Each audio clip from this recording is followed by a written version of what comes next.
தமிழர்கள் மரபுக்கும் வைரத்துக்கும் நிறைய சம்பந்தம் உண்டு. 3 வகையில தமிழர்கள் மரபோட வைரம் சம்பந்தப்பட்டிருக்கு.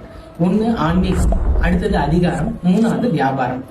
தமிழர்கள் மரபோட ஆன்மீகத்துல எப்படி சம்பந்தப்பட்டிருக்குன்னு பாத்தீங்கன்னா, பண்டைய காலத்துல இருந்தே ஆன்மீகத்துல நிறைய மூலவருக்கு வைர நகைகள் அணிவிக்கிறதுக்காக, தானமா கொடுக்கறதுக்காக நிறைய உபயோகப்படுத்திருக்காங்க.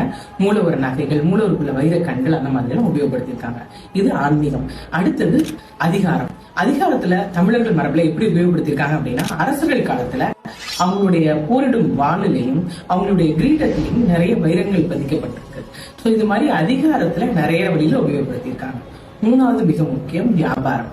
வியாபாரத்துல தமிழர்கள் எஸ்பெஷலி சோழர்கள் காலத்துல எப்படி உபயோகப்படுத்தியிருக்காங்க அப்படின்னா, ஏற்றுமதி செய்யறதுக்காக கடல் வழியில நிறைய நாடுகளுக்கு தமிழர்களுடைய வைரம் போய் ஜொலிச்சிருக்கு. தென்கிழக்கு நாடுகள், ரோம், அது மாதிரி நிறைய நாடுகளுக்கு வியாபாரமா அதை உபயோகப்படுத்திருக்காங்க. சோ இது 3 வகையில தமிழர்களுடைய பழைய காலத்துல இருந்து வைரம் பயணப்பட்டிருக்கு. இதுல முக்கியமா பாத்தீங்கன்னா, சில சமூகத்துல தாலியில வைரம் உபயோகப்படுத்துற பழக்கம் உண்டு, செட்டிநாடு பக்கம்லாம். அது மாதிரி வேற ஏதாவது சமூகத்திலயோ வேற இடங்கள்லயோ தாலியில வைரம் உபயோகப்படுத்துற பழக்கம் இருந்தா கமெண்ட்ஸ்ல சொல்லுங்க, மத்தவங்களும் தெரிஞ்சுப்பாங்க. இது மாதிரி வைரம் சம்பந்தப்பட்ட விஷயங்களை தெரிஞ்சுக்கிறதுக்கு எங்களுடைய கேரட் அண்ட் கேரட் இன்ஸ்டாகிராம் பேஜை ஃபாலோ பண்ணுங்க.